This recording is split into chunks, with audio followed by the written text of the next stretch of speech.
Well, what is going on, everybody? What is going on? That was a little weird. I had no audio. So hopefully, I believe that all of you guys can hear me. I will wait to basically see what you guys say in the chat. But welcome, everybody. Thank you so much for tuning into the Overreaction Postgame Show, brought to you by the Market Dominator team on the Buffalo Rumblings Vidcast Network, presented by Picasso's Pizza. Treat yourself to the most flavorful pizza on game day. Picasso's, we are Buffalo Pizza, shipping local and nationwide. Order online at picassospizza.net. I am the voice, I'm the host of this here Overreaction Buffalo Post Game Show.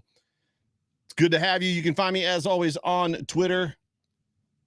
You can find me there at Joe Miller Wired. You can also find me on Facebook, on Instagram. I'm not in those places as much. It's funny because I feel like I probably need to be on Facebook a lot more. My Facebook ads are just through the roof. I'm adding about 20 or 30 people, and I'm not bragging. It's weird to me because I'm not on Facebook, but it seems like I probably need to do a little bit better over there. But it is so good to have every single one of you guys here as we have a discussion, as we talk about this post game, as the Buffalo Bills drop a football game to the Miami Dolphins 21-19 in seemingly what was the Miami Dolphins Super Bowl, week 3 of the NFL regular season. But I'm going to be honest with you just for a second. This wasn't a game.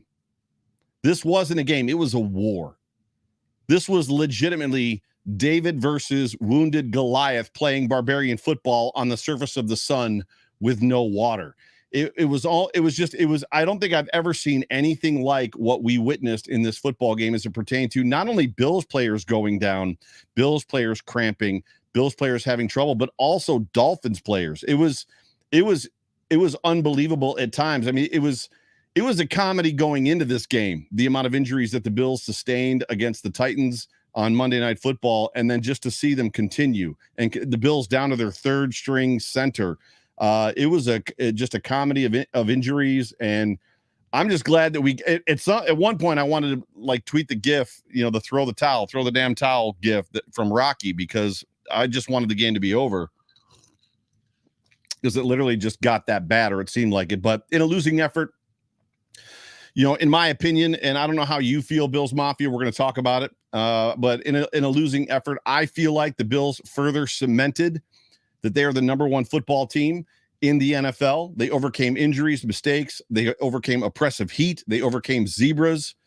And you know what? We're going to talk about it. And I know that you've got options for your Bills content. And I think that this is my favorite part. I say this a lot. I say this almost every week. You've got options, whether it's post-game or otherwise. There's a lot of great shows out there, both post-game and on Mondays. And I can't thank you enough for letting me in. I can't thank you enough for joining me live. I can't thank you enough for downloading this and making this your first or second listen on Mondays or Tuesdays. I just appreciate you. So whether this podcast finds you around a cup of coffee, at the gym with your AirPods in, on the drive to work, or watching me live right now on YouTube, Twitter, or Facebook, let me just say one more time, welcome. It's so good to have you. There's a whole bunch of people up in the chat section. There's way too many of you for me to even comment on. I appreciate all of you. We've got some Dolphin fans in the comment section. I would say Bills Mafia, treat them well, but you know what? Don't.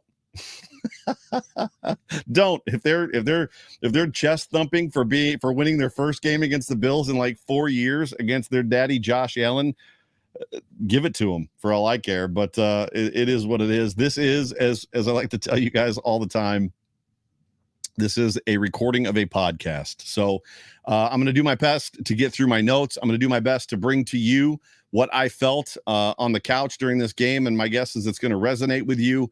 At the very same time, if you've got a question, if you've got a comment, if you want to get my attention, please feel free to super chat me. It'll show up on my screen in a highlighted fashion. It will get my attention.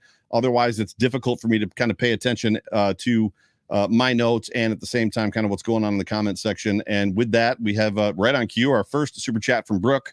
Brooke, thanks so much for being a part of the show. You know that I always appreciate you. Brooke says, hoping our guys have speedy recoveries. Made it through the first half before getting angry. I then watched Lilo and Stitch to calm down.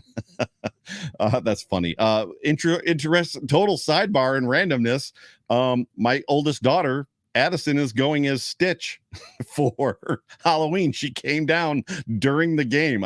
This is random and strange, but absolutely true. She came down during the game in her Stitch costume and was like, "This is what I'm going as for Halloween. I'm Stitch." And I was like, "All right, you go, girl."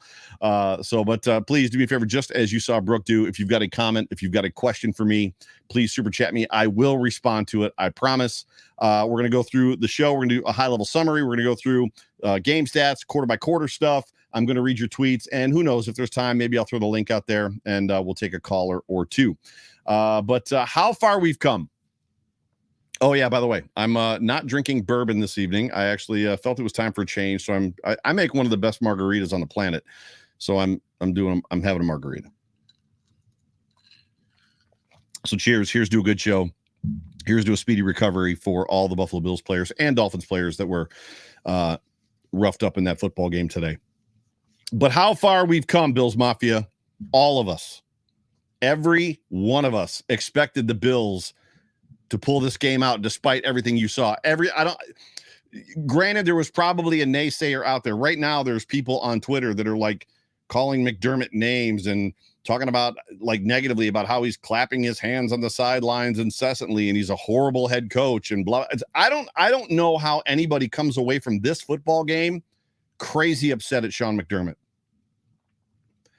Legitimately, I'm almost to the point of like wanting to tweet those guys, people, girls, guys, or if there's girls or guys, whatever, and ask them out for coffee and ask them what they expected. What did you expect from this football game when you are playing your third string center who's not your center? When you're missing all of those guys, when guys are literally, going into the locker room in pairs to get IVs. I don't know what more you expected when you're playing two rookie cornerbacks, your two backup safeties. Oh, and by the way, one of your rookie cornerbacks goes out with an injured hand. I don't know what you were expecting from a head coach. I put a tweet out at one point that said, we're about to find out how deep the guts go for this football team, meaning how much strength is there in their guts? How much intestinal fortitude does this team have? How far can they push the limit before they completely fold and break? Because this is a franchise and this is a football team for 20 years, 17 of them, in fact, that folded at the drop of a hat, folded often, folded like a chair. So I just put a tweet out there and people were kind of mad at me about that. People were like, Joe, this isn't really the game to talk about, how deep the guts go. These guys, most of these guys on the field, aren't even going to like see the field again for the rest of the year, probably, which is an accurate statement. I don't think Greg Mance is going to play a whole lot this season. But there's people out there right now in Twitter land that are mad at Sean McDermott. If you're one of those people, you can kindly find your way away from this show because we're not going to talk about Sean McDermott having problems in this game. But all of us, every single one of us, in my opinion, expected, if you're a true Bills fan, you expected the Bills to pull this out despite everything you watched. If I had to guess, if I was a betting man, and I am,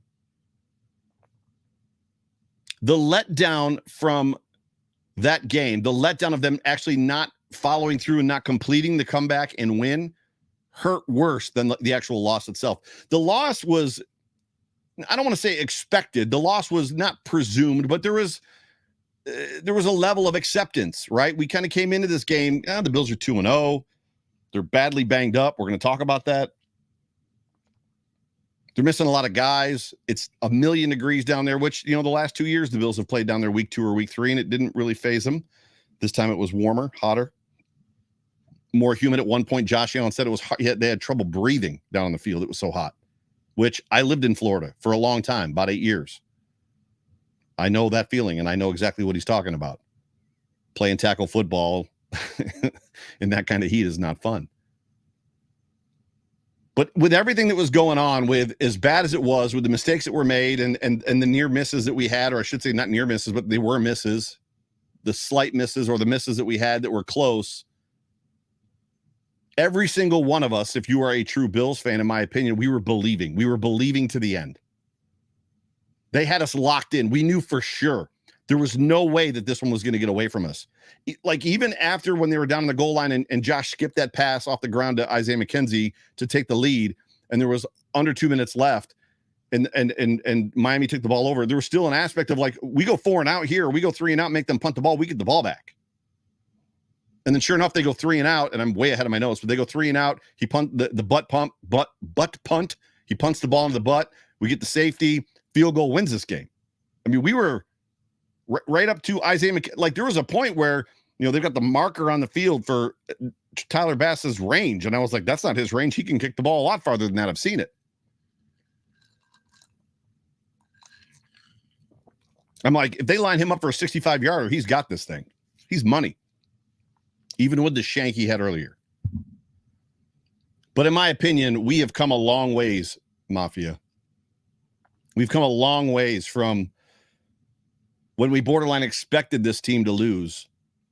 When we went into games crazy nervous because we didn't want to get let down on national TV. When we came into games because we were afraid they were going to lay an egg, to legitimately, truly believing that they were going to pull a game out. And I think what hurt me worse was what I said. I think it hurt me worse that they didn't complete the comeback, more so than that they lost a game that, let's be honest, at week 15 ain't going to matter at all. The Buffalo Bills are 2-1. They got the Ravens next week and then Pittsburgh at home. Pittsburgh is not a great football team. The Ravens are going to be a challenge. They always are. Then the Bills flat at KC, who lost today to the Colts. You want to talk about a bad loss. You want to talk about a reason for fans to be upset. Kansas City lost to the Colts. And at halftime, it was major news. Eric Bieniemy and Pat Mahomes were arguing as they went off the field, and it wasn't good arguing. It wasn't that, we'll be stronger from this because we just had to, settle some things. It was bad. You got to wonder, right? And I'll be honest with you, as much as the Dolphins, that defense played well today, and I've got questions about the Bills' offense and the way the defense played them, the Dolphins' defense. The Dolphins are a team on the rise. They've got incredible weapons. They've got a really good defense.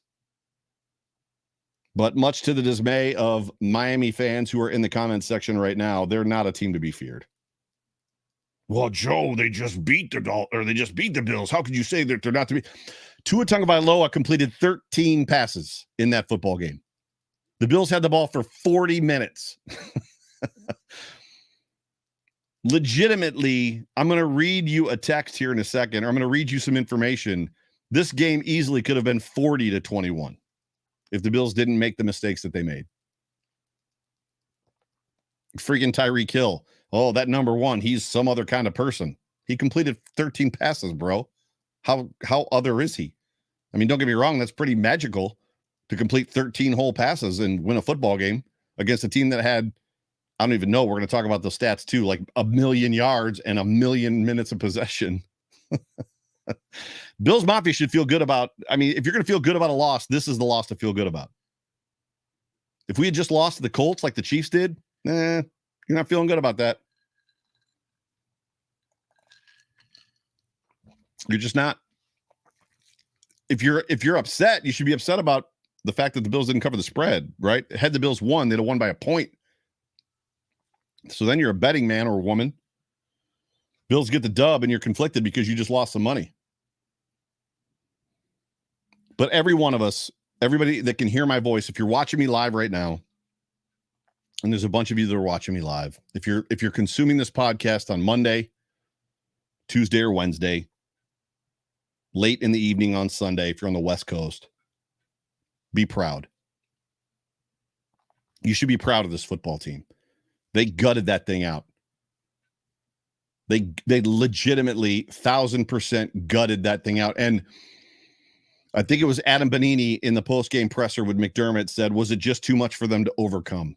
The heat and the injuries and everything that was going on. Was it just too much? Was the ask too big? I couldn't hear exactly how he asked the question. And McDermott McDermott didn't show it, but you could tell in his response and the way that he walked off the platform that he kind of took offense to it. He's like, I trust these guys. I believe in these guys. And every one of us should. This is a good football team. This is a good starting football team, and this is a good depth team. This is a good backup team. The practice squad players are good. You should be proud of this football team. Got a super chat from Pamela. Pamela, it's so good to have you a part of the show. Hey, Joe, how are you feeling about Dorsey's reaction is her question. I loved it. I let the psychopath come out. As much as there's an aspect of unbridled emotion can get you in trouble at times, for me, to know that my offensive coordinator wants to win worse than my quarterback, there's only two letters in my mind that come from that, and that's SB for Super Bowl. And that's funny, too, because even as I watch this football team play, they haven't even hit their stride yet. They're still kind of working through and kind of searching and trying to discover who they are. I don't want to say that they don't have an identity,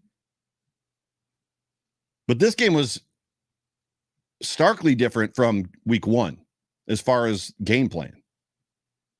And as much as we're seeing, and I don't want to get too far into my notes, as much as we're seeing Josh Allen do some mature things with the football, take what the defense has given him, it almost seems like they're doing it too much versus pressing the defense. Pamela, thank you so much for the super chat. Let the psychopath loose. Let them both loose. This team is ravaged by injuries. They suffered even more. It seemed like, and I think I said this a minute ago, every single player on that team took a knee at some point. Every single player, it seemed like, took a knee at some point during that football game. They come into the game, Tre'Davious is out, Ed Oliver's out, Jordan Phillips is out, Dane Jackson's out, Micah Hyde is out, Jordan Poyer is out, 6 starters are out, Mitch Morse at the last minute. I'm not even sure that I can keep track of who went out during the game. Matt Rich Warren, who's the editor-in-chief for Buffalo Rumblings, actually put a tweet out. And he said, as it pertains to this game, no Hyde, no Poyer, no White, Tre'Davious, no Dane Jackson, no Phillips, Jordan Phillips, no Ed Oliver, limited Stephon Diggs, limited Isaiah McKenzie, limited Dawson Knox, limited Gabriel Davis, no Mitch Morse, no Brown, no Ryan Bates, no Van Roten, 100 degrees outside. The feels like was 120 with humidity. Bobbled snap before the half. Misfire from Allen to McKenzie late, which was the skip pass. Gabriel Davis drops a touchdown. Milano drops a pick six. And he doesn't even have on his tweet, he missed the shanked field goal by Tyler Bass. Completely missed it. Pamela with another super chat. Pamela, thank you so much. Where was Vaughn all day? I have a lot of questions. You know, that was so Sterling and I were texting back and forth after the game. And he asked me what I thought or how I felt and blah, blah, blah, blah, blah. And that was one of my things. The lack of defensive pressure, and I'm going to get into it here in my notes in a second. Again, thank you, Pamela, for the super chat. The lack of defensive pressure for me was noticeable and a problem. It was great to see Groot get a sack, but they need to be better. But getting back to the injuries, it got to the point literally coming into this game before the game even started that I was afraid to open Twitter. If you remember, the first big bomb was Micah Hyde out for the season yesterday, right? On Saturday. And then it was Jordan Poyer's not going to play. Mitch Morse is limited. Then he's out. It just got to the point where it was like, I'm not even going to open Twitter because every time I open Twitter, it's bad news. But even with all that being said, even knowing that all of this was piling on and all of these injuries and all, you know, the deck stacked against us and backed against the wall, I just had this feeling going into the game. This weird sense of calm and confidence, knowing this team is very good. It wasn't a weird sense of calm and confidence thinking we were going to win. It wasn't like, oh no, we got this. I'm not fanboy 1000% like Homer guy. Like, no. They're like, there's no way we can lose this game. That's not what I'm saying. I just had confidence that no matter what the outcome of this game was, this is a good football team. And we're not going to win them all. In fact, I called in the John Fina show. This was one of my losses that I called. I just had a weird sense of calm and confidence. And I just knew in the back of my mind that even a loss in this game against the Dolphins, it meant practically nothing. Right now, sure, the Dolphins are number 1 in the AFC East. Woohoo! It's week 3. How many times did the Patriots do this? Oh, the Patriots are 0-3 or 0-2 or 1-3, and they look horrible. They just got slaughtered by the Chiefs. This is the year. And they have AFC East champions, go to the Super Bowl and win. At week 3, this game means nothing. Other than it's good to get it out of the way. If you're going to get ravished by injuries, now's the time to do it. It's funny to me, too, because I said it a minute ago, and the Dolphins fans in the comment section probably feel the same way. You know, there were people on Twitter and people on social media that, like, they believe that if the Dolphins win this game, it changes Dolphins football forever. These are the same people that accuse us and make fun of us for not having won a Super Bowl. Meanwhile, the last time the Dolphins won one was 1972, which is before I was born. I was born in 73. So in one breath, your team has never won a Super Bowl, but ours has. And oh, by the way, if the Dolphins win this game, week 3 of the regular season, it changes Dolphin football forever. I'd like to revisit that comment. Your quarterback completed 13 passes. Still feeling like it's changed forever? Or do you feel like the Bills, who had 1 million yards and 1 million minutes of possession, maybe hurt themselves? If you're a Dolphin fan, celebrate this thing. You basically stole a victory today. If you're a Dolphin fan, celebrate hard. Victory Monday, victory Tuesday, victory Wednesday. Josh Allen, obviously, Daddy. You know, you got one over on Daddy you finally hit the jumper on Dad out in the parking lot. Finally happened. But it's one time.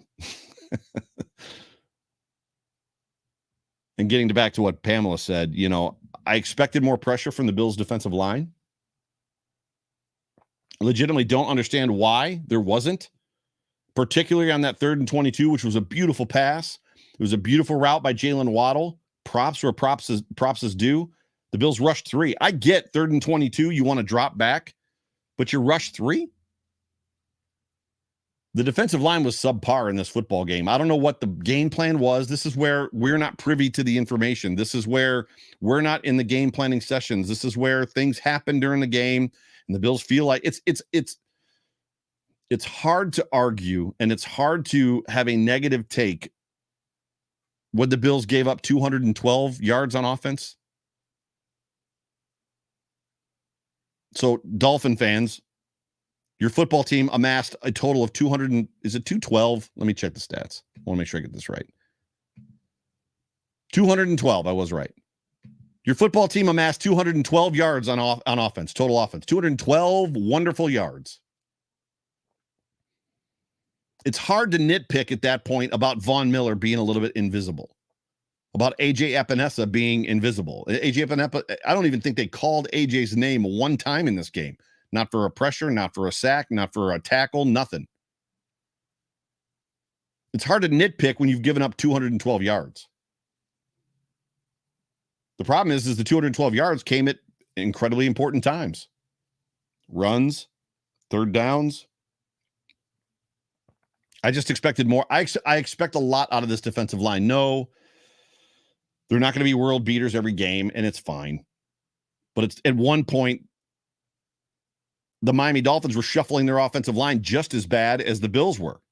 Like their right guard went out. They brought in, the right tackle went out, and they brought in a backup right tackle who played one snap at right tackle, then switched to right guard. The right guard went to right tackle. Like there's an aspect of, okay, this is the moment. Like Greg Rousseau, AJ Epinesa, Boogie Basham, Von Miller, you guys should eat in this moment. Straight up eat. You should be able to just shove that guy right into Tua. Very little pressure. It was almost like the defensive line was just trying to keep everything in front of them. Versus, not that Tua gets outside the pocket and scrambles, but it was an interesting game plan. We'll leave it at that. And I'll save it for those people that are smarter than me and think they know a lot about football as to why. I'd like to talk to maybe John Fina tomorrow and ask him what he saw.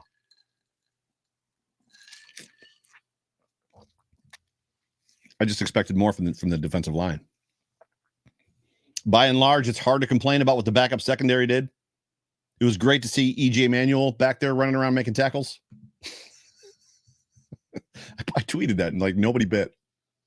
Damar Hamlin wearing number 3 looked like E.J. Manuel out there on the defense running around making tackles. I was like, what is going on right now?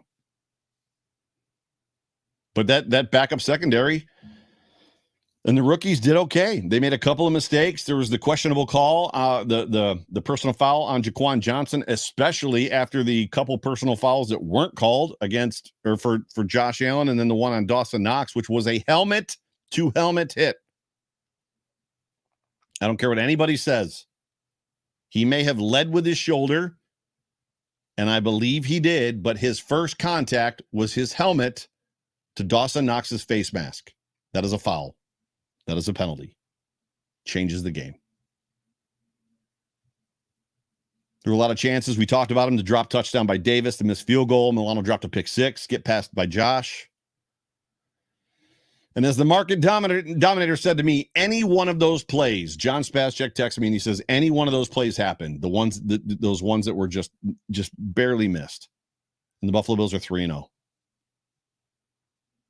And speaking of the market dominator, let's take just a moment and hear from our title sponsor for the Overreaction postgame show. This is John Spascheck.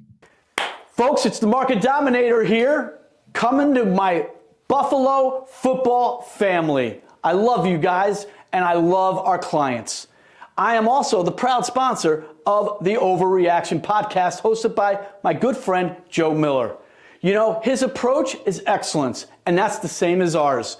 Just as our team is out there competing in an excellent way, we want to use the most cutting-edge technology and artificial intelligence to help win and get every advantage we can to squash our competition for you, our clients. So please, if you're looking to buy or sell and you want to win, you call me directly. I will answer. 716-570-3298. Oh, go Bills.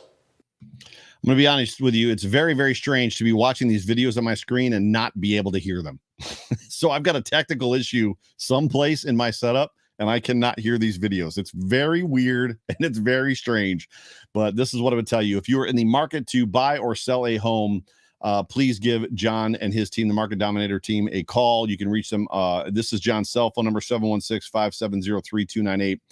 The number again, 716-570-3298. Appreciate John. Appreciate his support of the show just as much as I appreciate all you guys. This is funny. So I got to pull a comment up. Rodney Perini, who probably has never been on a post-game show talking about the Dolphins in his life, but is doing laps around his neighborhood right now. Today, the Buffalo Bills realize they're beatable. No. We very much are carrying the scars of 13 seconds. We realize overwhelmingly that we are beatable. Today, the Dolphins just got lucky. I don't know what to tell you other than that. Like, good Lord. Today, the Bills realized they were beatable. Let's get into the story of the story of this game as we are wrapping this one up here on the Overreaction postgame show, brought to you by the Market Dominator. The story of this game for me, it comes down to stats. And when you look at the stats of this football game, and I know I normally just do the stats later, but it was important. Josh Allen was 42 of 63, and I think it's like 66%. Josh Allen passed the ball. He had 35 attempts at halftime. He ended up attempting to throw the ball. He had 63 attempts, right? To Tua Tagovailoa, the next coming of Jesus in a football uniform's 18 pass attempts. Tua Tagovailoa was sitting on the sidelines not sweating for most of this football game, while almost every player on the Bills offense and every player on the Dolphins defense were cramping and basically like dehydrated and suffering from heat exhaustion because they were fighting it out in the trenches. Tua's over there basically just like, what's up? Do you want me to go out there and throw another pass? I can throw one more. I've thrown 12. I can throw a 13th if that's what you need. Josh Allen, 42 of 63 for 400 yards, 2 touchdowns. Allen was 8 for 47 carries. I felt like this was a game as it drug on, especially in the third and late in the fourth. Allen should have ran more. I know that we as Bills fans don't want that. I know that it's one of the things that we're trying to protect him. And it comes back down to, hey, is this one of those games that we want to risk and put Allen at risk? I feel like that had Allen halfway through the third quarter into the fourth had started just dropping back and taking off, and he'd have just pummeled that defense. It got to the point in that game, the Zach Moss run play was the perfect example.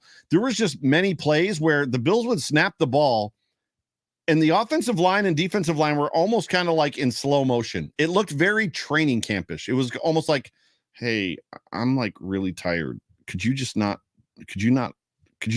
right now? Could you just give me a minute? And so that Zach Moss run for 46 yards or 43 yards or whatever it was, he came around the tackle, and the lines were just like, I'd rather be any other place than here right now. It was really strange. And I just felt like that Josh Allen it was an opportunity for Josh to take over the game. I'm not faulting him for not doing it. That's not what I'm saying. The offense was clearly effective. I just felt like he could have really imposed his will on that defense had he wanted to, and he didn't. And I appreciate the fact that he's trying to protect himself. He ran when he needed to, again, 8 times. The runs he had were devastating to the Dolphins and their defense. Zach Moss had 4 for 46. I guess it wasn't a 46-yard run. It was probably it was like 38. Is that what it was? Devin Singletary, 9 for 13. Devin didn't have a great day. He had a great day catching the ball. And then Isaiah McKenzie had that one jet sweep for 6 yards. And then James Cook had 1 for 3.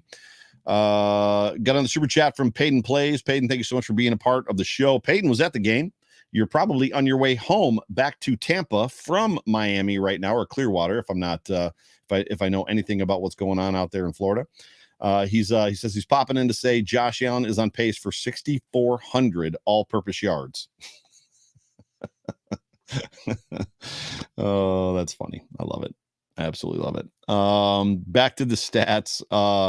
Receiving for the Buffalo Bills, Devin Singletary was 9 of 78. Again, like I said, he had a great day receiving the ball. He had 1 touchdown, the first touchdown of the game. Isaiah McKenzie was 7 of 76 for a touchdown. Diggs was 7 for 74. James Cook 4 for 37. Gabe Davis 3 for 37. Josh Allen got the ball to 1, 2, 3, 4, 5, 6, 7, 8, 9, 10, 11 different receivers in this game. Josh Allen almost had as many receiving targets in this game as Tua had completions. Bet that won't get talked about on Good Morning Football tomorrow. What do we have for sacks? We had DeMar Hamlin, E.J. Manuel with a half a sack. Greg Rousseau had a sack and a half, which was awesome, and that was pretty much it. Getting over to the Dolphins real quick as far as the stats and the story of this game. Tua Tagovailoa, 13 of 18, 186 yards. Woohoo! Banner day for Tua. Mr. 6 touchdowns. You know, nobody's ever, since Dan Marino, nobody's thrown 6. Josh Allen's never thrown for 6 touchdowns in a game. 186 yards with a touchdown. Whoop-de-doo. Chase Edmonds had a really good day. I thought the Chase Edmonds, as much as he had 6 carries for 21 yards and 2 touchdowns, I thought some of his runs were backbreaking for the Bills. They were very, very important drive, kind of continuers. Raheem Mostert, 8 of 11, super quiet all day. That Bills defense played just super good. Jalen Waddle, 1 of 9. Receiving, Jalen Waddle, 4 for 102. The 45-yard 1 completion on 3rd and 22 obviously helped him a lot. Mr. Invisible, Tyreek Hill, 2 for 33. Durham Smythe, tight end, had a big catch, 3 for 23. Then River Caracraft, that guy's name, 1 of 11. Chase Edmonds, 1 of 6. Mike Gesicki, 1 of 6. Trent Sherfield, blah, blah, blah, blah, blah. And then sacks wise, the Bills give up some sacks in this game. Jerome Baker had a half a sack. Javon Holland had a sack and a half. And then Melvin Ingram had 2. And I'll be honest with you, I don't know where it was, but I've got in my notes someplace that it seemed like, there it is right there. This game was reminiscent to me, and maybe it was just because it was Melvin Ingram. This game was very reminiscent to me of that Steelers home opener last year. Melvin Ingram just wrecked the day. And it seemed like the Bills' offensive line was having similar issues. It was just a lot of dumping off. It was a lot of getting out of trouble. There wasn't a lot of command. There wasn't a lot of opposing their will on the defense. It just seemed like, and I don't know if that's the Melvin Ingram effect as it pertains to against this. Matchups are weird. Mario Williams always killed the Dolphins. Melvin Ingram might just be that guy that just always knows how to play the Buffalo Bills scheme and is just always very good in it, or good against it, I should say. Getting to total team stats, this is what I more or less wanted to talk about. The total yards for the Buffalo Bills, 495. Buffalo Bills had 495 yards. Even Tony Dungy was on the Sunday Night Football in America show, and he's like, I don't know how you get 495 yards to 212 and lose. And he's right. Total yards for the Dolphins, 212. Passing yards, Josh Allen had 380, actually 400 total, but 380, 171 for Tua. Rushing yards, 115 to the Dolphins, 41. Yards per play, 5.5 versus 5.44. First downs, the Bills had 31. Dolphins had 15. What do we got? Fourth down efficiency, the Bills were 2 of 3, which was great. Third down efficiency, the Bills were 11 of 18. The Dolphins were 3 of 8. Total plays, the Bills had, and you've heard this already, but I'm saying it just for the sake of it. The Bills had 90 plays in this football game. 90 plays in this football game. The Dolphins had 39. What? Here's a big one. The Bills had 7 penalties for 52 yards, and the Dolphins had 4 for 20. That seems balanced and fair. Yeah, maybe not. Bills had 1 turnover on a fumble lost by Josh Allen, which you are all very aware of. Josh was pretty sure his arm was going forward. It was not. It was knocked out before it went forward. Another super chat from Johnny.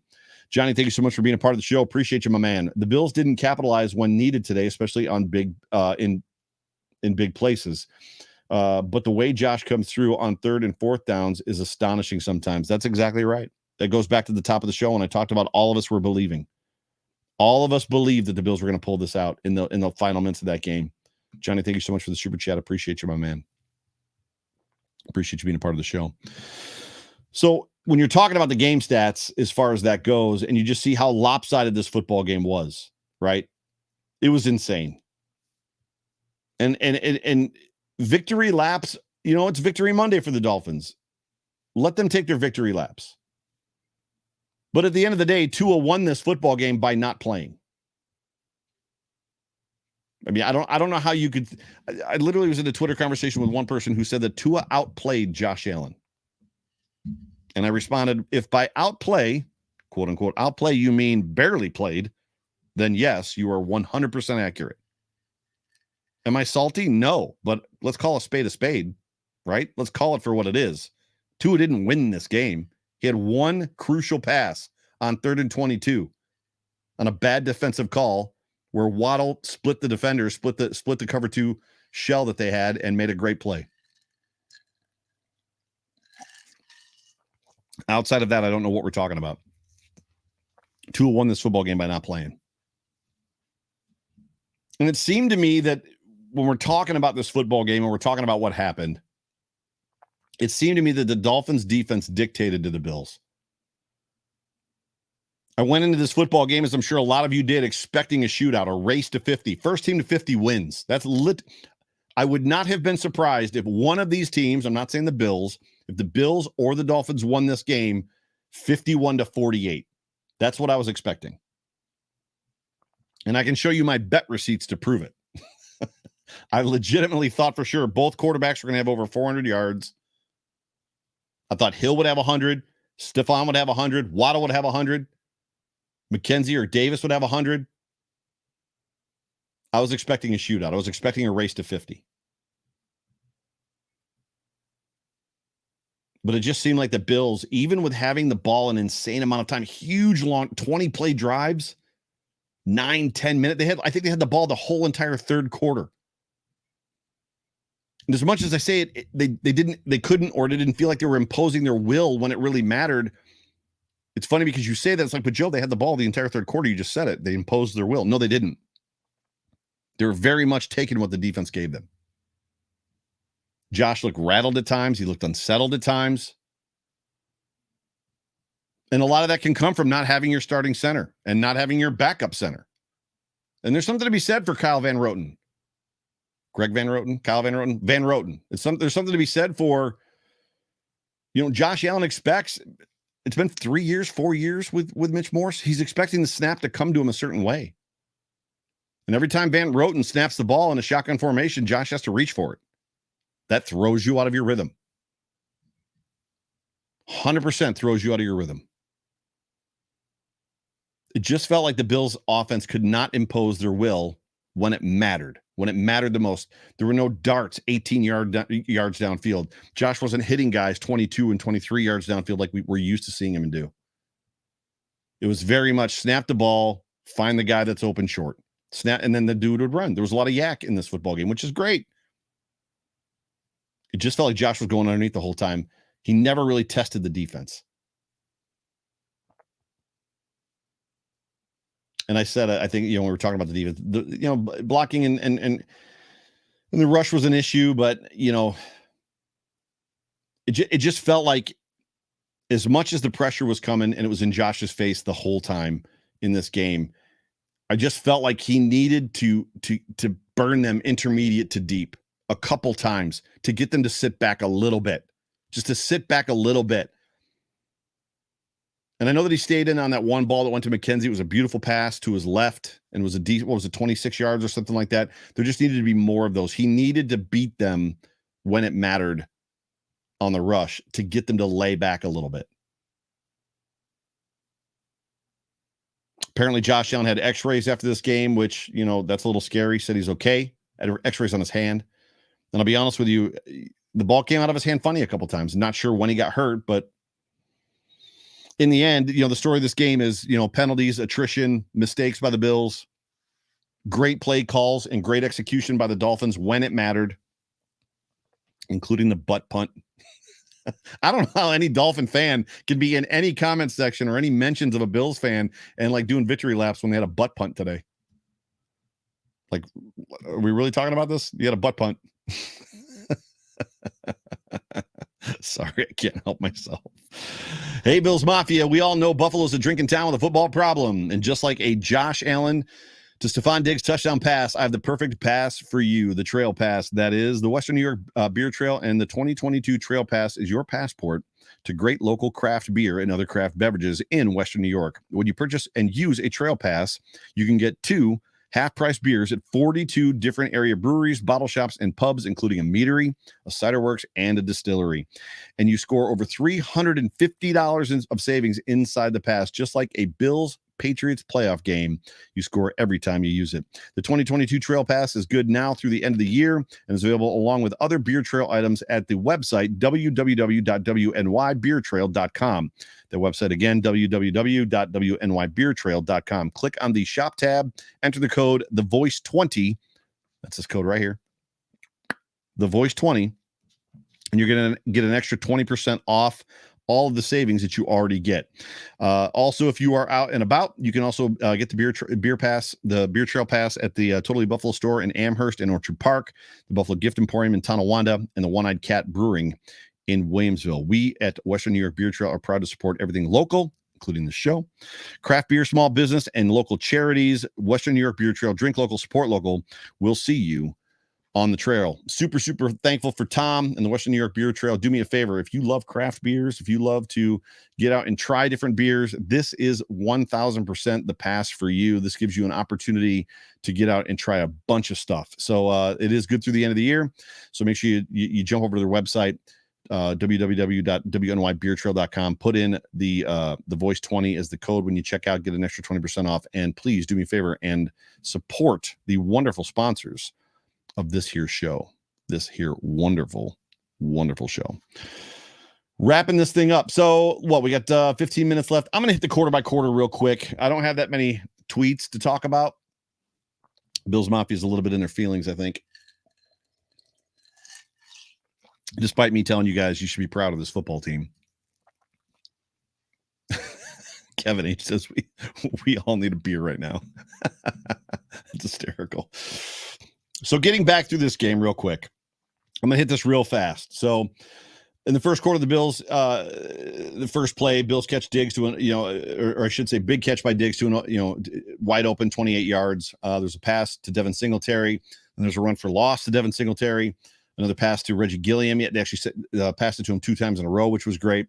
Another pass to Stephon Diggs, for no gain, and then a penalty, ball at the 5, first down. We got a run to Devin Singletary down to the 2, fourth down, and I'm thinking this is insane. Why in the world are we going for it here? Just kick the field goal.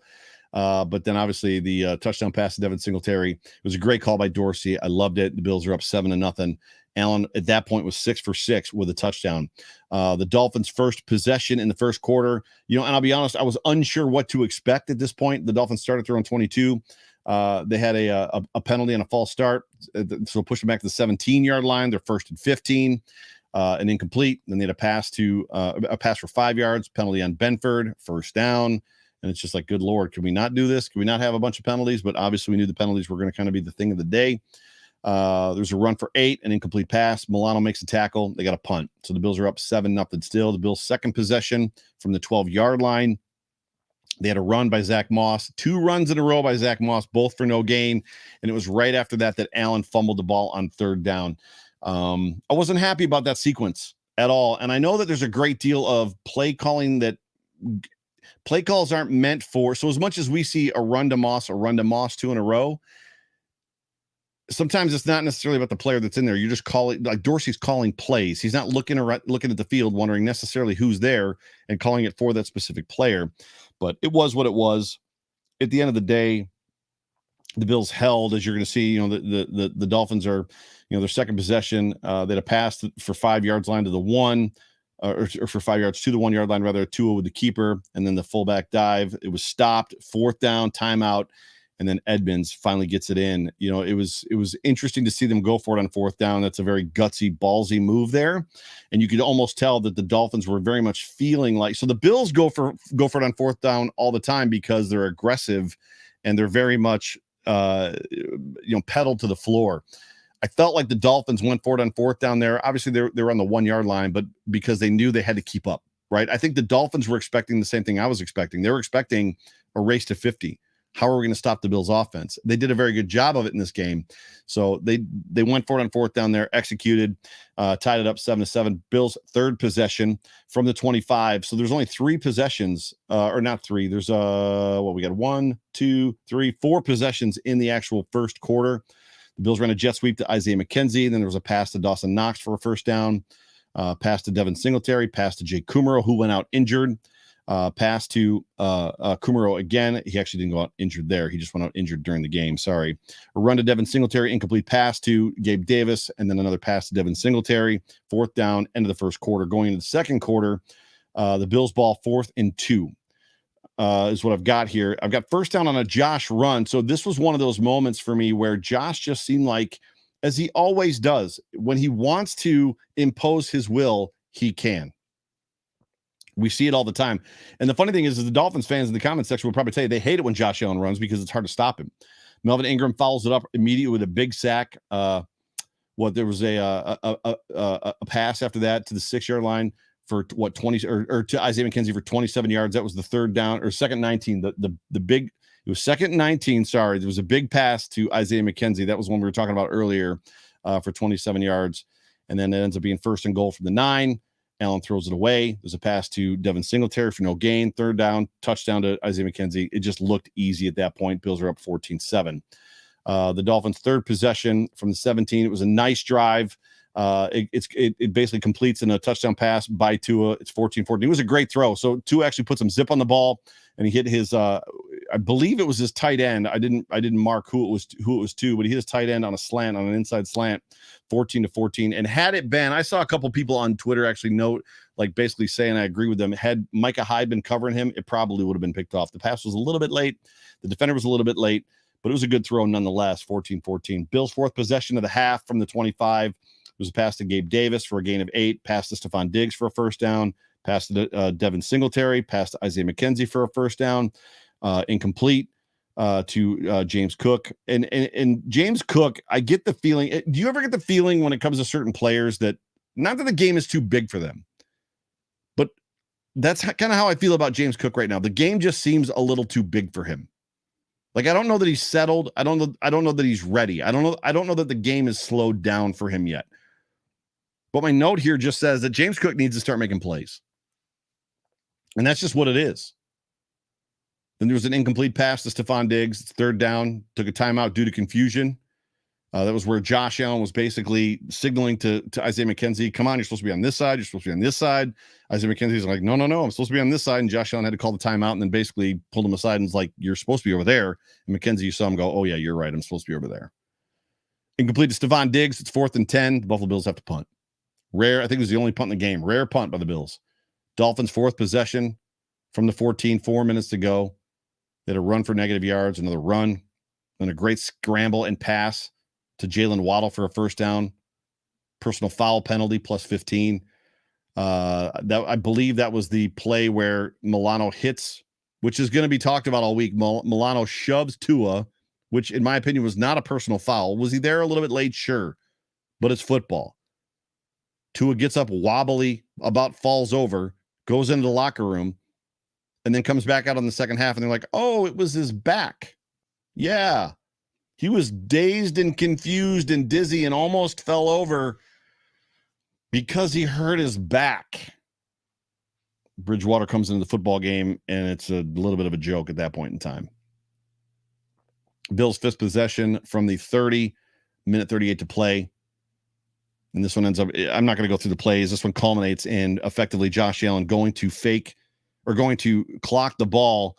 And because of the missed snap between him and Van Roten, he mishandles the ball. And in that moment, just so everybody knows, that was the play where he took the snap, he was bent over, and then he came up and he chucked it to Stephon Diggs, and it almost got intercepted and almost returned for a pick six. But that was the moment, and Allen talked about it in the post-game presser, that he couldn't, once he bobbled the snap, he couldn't spike it. He couldn't clock it, because had he done that, then it would have been intentional grounding.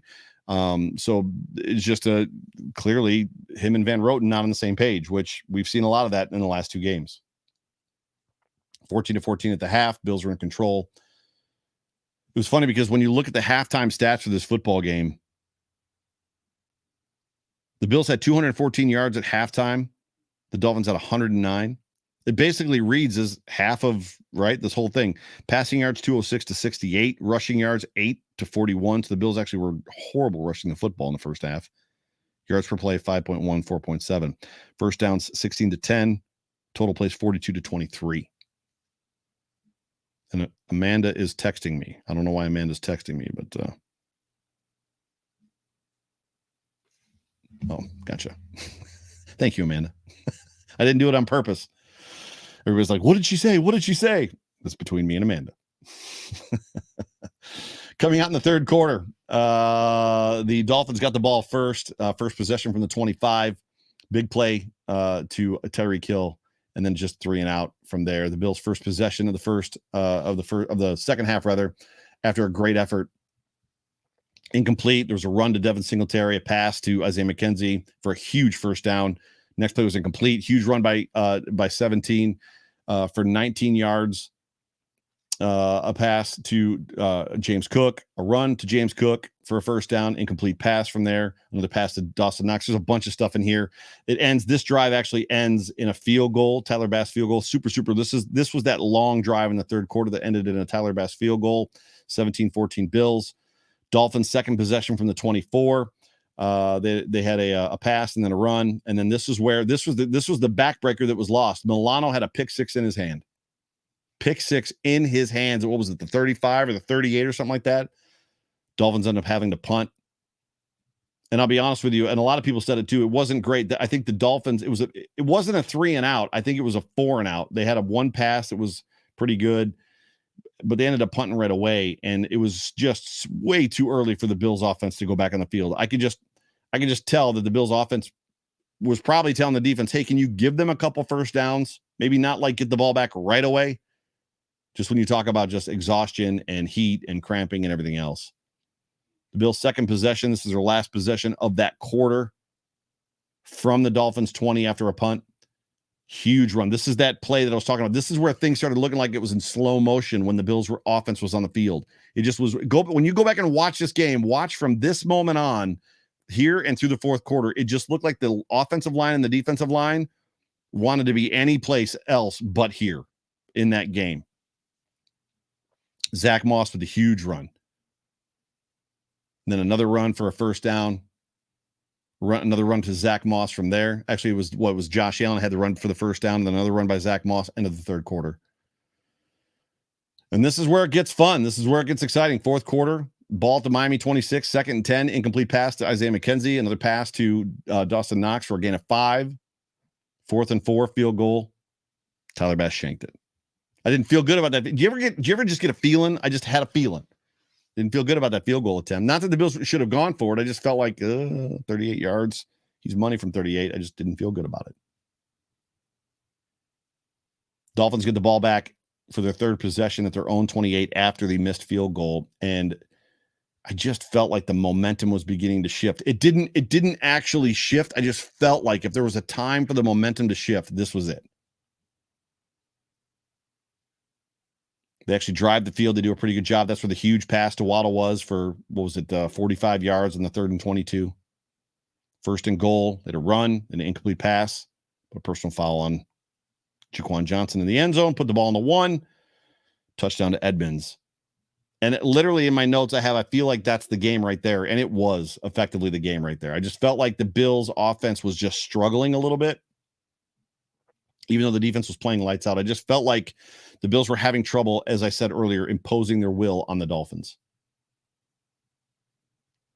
And I'm not going to get into the rest of this. We know how the rest of this goes. I mean, it's heartbreaking to talk about, but the Bills' third possession from the 25, long drive again. The Bills are bleeding the clock. Things are going well. Josh Allen skips the ball off the grass to Isaiah McKenzie. The Dolphins get the ball at the 1 or the 2, end up having a punt. The butt punt happens. The Bills get the ball back, and all they got to do is basically get into field goal range. The Bills can't do it, and it is what it is. It was just an insane game. It was an insane game, and as I've said already 15 times, the Dolphins won because Tua didn't play. Tua didn't win this football game. The Dolphins' defense didn't win this football game. The Dolphins' offense didn't win this football game. Did they execute when they needed to? Yes. But for all intents and purposes, this wasn't a game where Tua outplays Josh Allen. Let's wrap the show up as we're getting a little bit long in the tooth. I sent a tweet out on the Overreaction Buffalo Postgame Show Twitter handle, which, by the way, I never advertise this Twitter handle. It's at Overreaction Buff, B-U-F. So if you are following me on Twitter, do me a favor, jump over to Overreaction Buff, at Overreaction BUF, and follow that Twitter handle. And that one I follow everybody back on. So if you follow me on that one, I will follow you back. But I basically put a tweet out that said, what period, game period, hashtag Bills Mafia. What a game. How does that game have you feeling? Tweet at me and let me know. Reading your tweets live at 8 p.m. tonight on the show, and that is right now. Bill Pienka with the first tweet at Bill Pienka. Disappointed that we took the L, but reassured that one of the toughest offenses in the league needed an act of God just to barely beat us. He's talking about the Heat. We won't play in similar conditions again this season, so we still control our own destiny. Bill, I'm not worried about that loss at all, in the least. Like I said, in week 15, that we're not even going to be thinking about that loss. The Bills are going to have to take some losses. If they took this one, that's fine. And the Dolphins season is going to unfold the way that it is, and the Bills season is going to unfold the way that it is. And at the end of the day, I don't think we're going to be looking back at this loss. Richard Rush, my guy, at Richard R. Rush, too. It's a tough loss, but like Vaughn said, learn from it and move on. Plenty of football left. Let's heal together. Go Bills. Love it, Rich. Bills Fan UK, at Bills Fan UK. Fed up with the blatant biases of officiating in the NFL. So many no calls against the Miami defense, and then the refs walking the ball back to kill the... So he's talking about the last seconds of the game where Isaiah McKenzie should have just dove forward. Had Isaiah McKenzie dove forward, the offensive line could have come up. They could have clocked the ball, and then Tyler Bass would probably have had about a 60-yard field goal attempt, which I think he could have made. More likely he makes it than misses it. Instead, he's trying to work his way to the outside to get out of bounds and stop the clock. Can't do it. And as much as the refs were walking back, the Bills' offensive line wasn't exactly in hurry mode either. The Bills' offensive line was walking. They were gassed, exhausted. I don't know if you've ever had heat exhaustion. It's not fun. You literally feel like you have the flu and you want to throw up every 3 seconds. So it was a big mixture of things, but Bills Fan UK, I appreciate the tweet, and I totally what you're saying. C-Dub, hashtag Bills Mafia, at Chris Wells 73. I'm not even mad. Great effort by the Bills despite injuries and extreme heat. If that's what it takes to beat this team, we're in for a great season. Hashtag Go Bills, hashtag butt fumble. butt punt.